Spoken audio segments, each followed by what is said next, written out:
All right, folks, welcome in. I'm Jake Ellenbogen. In case you've never seen me before, you can follow me on all social media at JK Bogan. And if you're wondering where I come from, it's typically YouTube, a Jake Ellenbogen channel. I've been covering the Rams for quite a bit.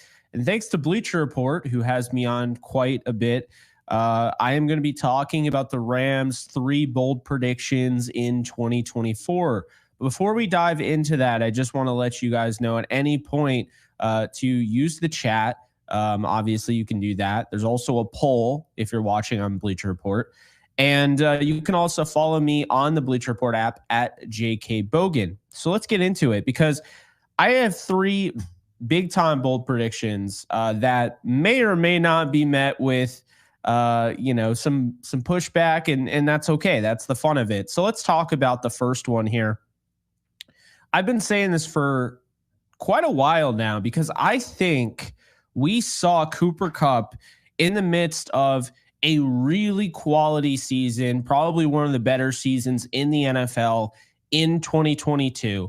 I know 2022 didn't go down very well, and he did end up getting hurt in that Cardinals game, unfortunately. But Cooper Kupp was on pace to have a very good season. I think a lot of people forget that. Then you fast forward to 2023, and he suffers an injury early on in camp and, ends up missing games. And, I don't think he was ever fully healthy.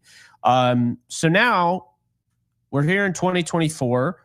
It's been, the last 2 seasons have not been great. The season before the last 2 seasons in 2021, a Super Bowl and a Triple Crown, and almost the record for yards over Calvin Johnson. Cooper Kupp is going to be back this year. I really believe that. So the bold prediction I'm going to make here is looking at what Puka Nacua did last year and how Cooper Kupp's been training with him all offseason. And Cooper Kupp, I believe, is going to be back to form. I think both of these guys are going to combine to go for 3,000 yards this year. Now, understand, that doesn't have to be 1,500 and 1,500 evenly split. That gives room for Kupp to potentially have a 1,600 season and then 1,400 for Puka, or 1,700 even for Puka and 1,300 for Kupp. But that is a big, bold prediction of mine. I think these two are going to absolutely be electric this year. And before, there's any sort of pushback, and I understand there's going to be, but understand this, I am well aware that there are other weapons, that Kyron Williams is going to be running the ball a lot because they, bolstered up front, as far as guys that can run block, right? And I'm well aware, they went out and they got Blake Corum. I'm also well aware that they brought back Demarcus Robinson. They have Tutu Atwell, and they have, quite a few tight ends that are pretty damn good. I mean, Colby Parkinson has a lot of potential, Davis Allen, Tyler Higbee. Here's the deal, okay? Matthew Stafford is going to throw for over 4,500 yards this year if he stays healthy. And that's like the benchmark, I think. I think he's for sure doing that. I could see him going back into the 5,000 range. I would not be surprised. And another thing I want to point out is you can also throw to everybody and get everybody involved. And just the fact that you're throwing to a Kupp or a Puka Nacua, what those guys can do after they secure the catches, and just how explosive they are and how they can just, flip the game on a dime. Do not rule out that, Stafford is still throwing to Demarcus Robinson. He's throwing to Tyler Higbee, Davis Allen, Colby Parkinson, Tutu Atwell. And yet even still, you have Puka Nacua and Cooper Kupp going over 100 yards in those games. Do not knock that. Do not, sit that out. So I understand, obviously, health permitting, because if anybody gets hurt, they're not going for 1,500 yards. You miss one game in the NFL, that's going to be hard to come by. But I think both of them are combining for 3,000 yards this year. I feel really good about that. It's something that I felt for a while. And the big caveat here is health. If they don't stay healthy, then obviously this is null and void. But if they do, I think that they are capable of doing that. So that's the first bold prediction. Some people will say it's bold, some won't. I think it is bold because, when you look at Cooper Kupp, coming off that injury and just, there is a little bit of boldness to just assume that, but I think we forget just how amazing Cooper Kupp is. I mean, when he's healthy, when he's on, and Puka Nacua in his first year, what he was able to do, really impressive. We move on to the second bold prediction here. It's going to be the Rams defense. And I'm actually going to say this right now, okay? I think the Rams defense is going to be top 10 in the NFL this year. Now, that might sound crazy. And I'm not really saying anything in regards to yards or points allowed. Let's just say scoring for the sake of that. I don't think the Rams are going to have a better defense because they don't have Aaron Donald. That is not at all what I am saying. But I will say this. I'm very excited for Chris Shula. I think Shula is going to take this defense and do some different things with the opportunity. It sucks. It's bittersweet. But the opportunity without Aaron Donald, I think Chris Shula is going to do some different things, mix up his pitches, if you will. They went out and they added some guys. We talk about Darius Williams and Tre'Davious White. You have guys that they didn't add who they've continued to develop, and we're excited to see in year 3, whether that's a Darion Kendrick playing the star role, whether that's Russ Yeast, whether that's Quentin Lake. How about Kobe Durant? And it's not just the secondary players either, although I do want to also mention they added Cameron Kinchens via the draft and Cameron Curl in the offseason. There are a lot of different, looks that the Rams are going to be able to get just off their secondary alone. And that wasn't even the marquee point of the offseason. The Rams made it a mission when they realized that they could acquire Jared Verse at pick 19. They said, screw it, threw caution to the wind and said, why not go and pair him up with Braden Fisk from Florida State? And they did that. And you look at this team, you look at this defense. Yes, I just mentioned the secondary has a lot of pieces, right? Well, then you look at the linebacker. Obviously, they don't need to really use linebacker too much, so they don't need like 6 guys. But they have one guy that they absolutely love in Ernest Jones, who could end up getting a contract extension on a team that typically doesn't pay linebackers. That's how good he is. And then you look at the defensive line in the front, and you see Byron Young in the year he had last year. And you see Jared Verse and Braden Fisk in the year Kobe Turner had. And then you look at Bobby Brown. Okay, Bobby Brown III. I think he's going to have a huge role this year. Tyler Davis is a rotational guy, as well as Desjuan Johnson. Okay, then you have some guys that I didn't mention, in that, pass rusher, edge defender room, that rotation. O'Shawn Mathis, who's flashed a little bit. Nick Hampton, who's playing well down the stretch. And Michael Hoyt. So there's a lot of different buttons to push, a lot of levers to pull. And I think Chris Shula is going to pull the right levers. And keep this in mind here. Chris Shula has seen it all. He was here in 2017 at the beginning of the Rams, Sean McVay era. He was here watching right up close and personal Wade Phillips, defensive coordinator for the next 3 years. Then he saw Brandon Staley for a year. Then he saw Raheem Morris for a few years. And now he gets to kind of make his own thing. He gets to combine everything he's learned between those guys, and he gets to go out there and do it. And I think Sean McVay is giving him more flexibility. He's giving him more responsibility than people are giving Shula credit for. So I'm very excited about that. And I think with all the different things that the Rams did in the offseason, what they did with the defense is going to just work out. They spent a lot of time, they spent a lot of energy, and they spent a lot of capital on improving this defense. And I think the big signing, the thing that really showed everyone they weren't messing around, was when they went out and it was, in the crack of dawn. I remember I was on my way to Florida, and they go out and they sign Cameron Curl. To me, that was a huge signing. It was a sign that they have multiple ideas of what they want this defense to look like. They want to be an attacking defense. They want to mix things up. They want to change their approach a little bit. And I think having Curl and Kinchens, who's a ball hawk, coming out of Miami U, And Quentin Lake, I think the possibilities are endless with that much versatility in the back end. So I'm very excited to see this defense. And that's why my bold prediction is that they will be a top 10 defense in 2024. Now, think about it. Puka Nacua and Cooper Kupp, the first bold prediction, they go for 3,000 yards. I said Matthew Stafford will probably throw around 5,000, right?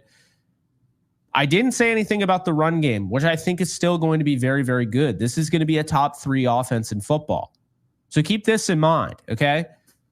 You have those. You have all that going for you. We talked about the offense. I think this is a top 3 offense in football. I just said the defense would be top 10. So what's the third bold prediction? I have the Rams playing the Kansas City Chiefs and Patrick Mahomes in the Super Bowl.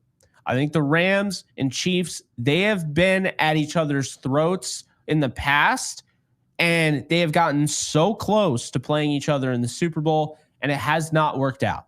First time, the Rams, they beat the Saints. They went to the Super Bowl. After that game, the Patriots beat the Chiefs to go to the Super Bowl, okay? So the Chiefs missed out on that opportunity. They missed out on the rematch, that great Monday Night Football game we all saw, 54-51.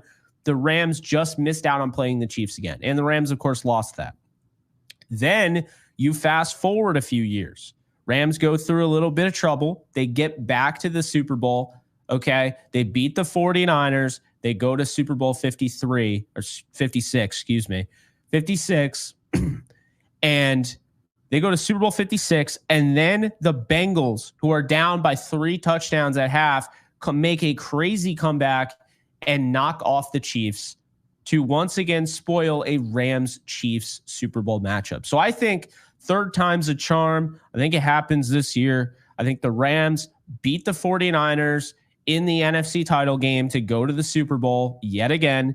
And I think the Chiefs get revenge on the Cincinnati Bengals in the AFC title game to go to the Super Bowl and play the Rams. And I think that Super Bowl would be electric. First off, they're trying for a three-peat, so it's a big deal.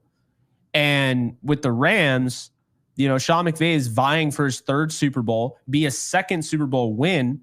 It'd be the Rams' 3rd Super Bowl win, okay? And it'd be their 5th NFL championship if you're combining the NFL championships and Super Bowls. So there's a lot here. I understand the bold prediction probably will rub some people the wrong way and be like, all right, well, that's ridiculous. But hear me out.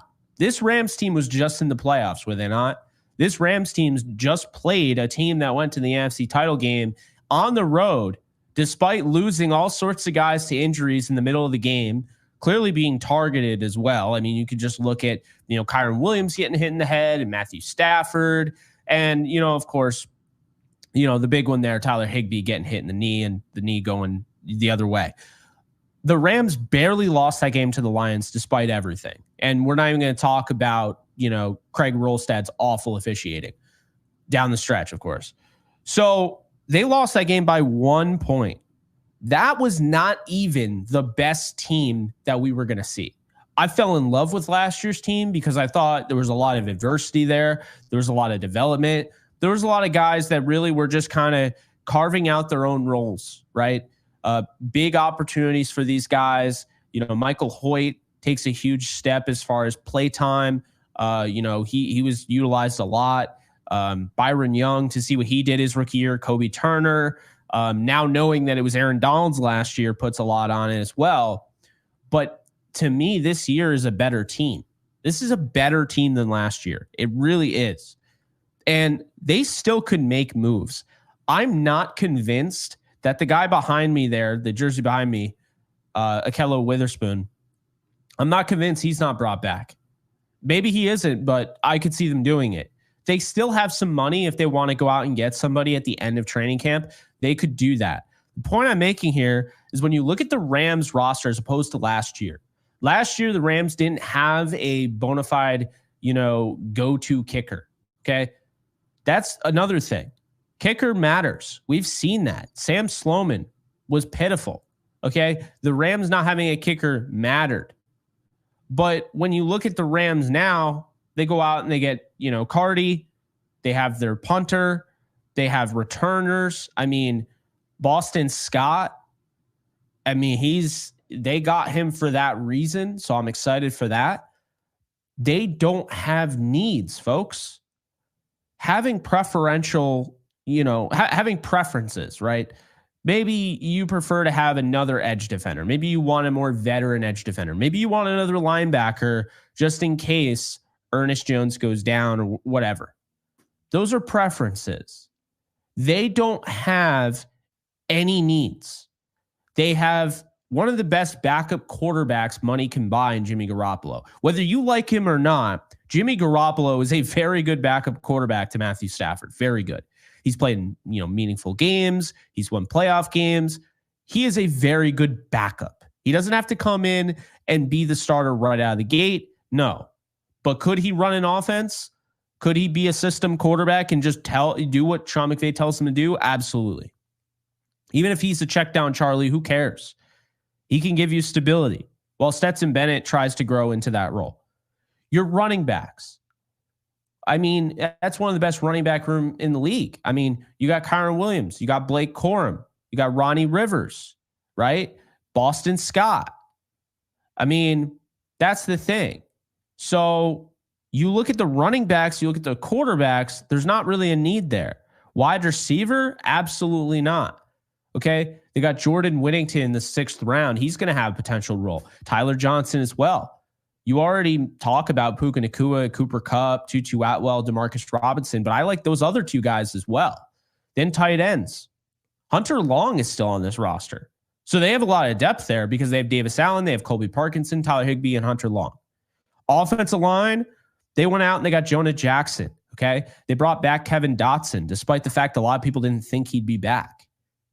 They also moved Steve Avila to his natural position at center. They brought back Alaric Jackson, and they have Rob Havenstein at right tackle. The depth is great, too, because they've spent some decent capital on some decent quality guys. KT Leviston in this draft, Bo Limmer in this draft, previous draft, Warren McClendon Jr. Those are just guys off the top of my head right now. Joe Nopum as well. These are guys that are definitely going to help bolster an offensive line. So I'm very excited for that. Defensive line, really good stuff. I know you lose Aaron Donald, but you have Braden Fisk. You have Kobe Turner. You have Bobby Brown III. You have Desjuan Johnson, Tyler Davis, right? They added Laurel Murchison back this offseason. There's a lot to like on the defensive line. We'll probably see Michael Hoyt play a little bit of it. So that you have that. Linebacker, again, would I prefer to have another guy that's as good as Ernest Jones next to Ernest Jones? Absolutely. That's not necessary, though. It's not a need. It's preference. So, with that said, Ernest Jones, Christian Roseboom, we know can play. He's athletic, all of that. Jake Hummel, right? So, there's not really a worry there. There's not really a need. You could argue, Troy Reeder as well. You could argue they could use another guy, not a need, right? Because they also use the star. They're going to use more, defensive backs, give them that flexibility. Edge, Hoyt, Young, added Verse, obviously, who's going to be a starter. O'Shawn Mathis, Nick Hampton, Keir Thomas. You could add another guy, but is it a need? No. So the point I'm getting at is that the Rams, I think they're going 13-4. I think they're going to have their first number 1 seed season in Sean McVay's career. I think they're going to have a top 10 defense. I think they're going to have a top 3 offense that sees Puka Nacua and Cooper Kupp go for 3,000 combined yards. And I think the Rams are going to go to the Super Bowl and play the Kansas City Chiefs. The Super Bowl matchup that, whether people realize it or not, we've all been robbed of. I think that is going to come to an end. Matthew Stafford versus Patrick Mahomes. I think that's what we're going to get. So I hope you guys enjoyed this. I'm Jake Ellenbogen. If you haven't checked me out already, you can on YouTube. Same name and everything. You can check me out on all social media, Instagram, Twitter, all that, at JK Bogan. You can follow me on this app at JK Bogan. And as always, a special thanks to Bleacher Report for having me. I will see you guys soon. Should be a fun year. Be sure to follow it all. Keep it right here on Bleacher Report and check it out on my channel. I will have all sorts of content throughout, the few months, the rest of the year, all of that. Really excited for the season. I think it's going to be a good one. Later, folks.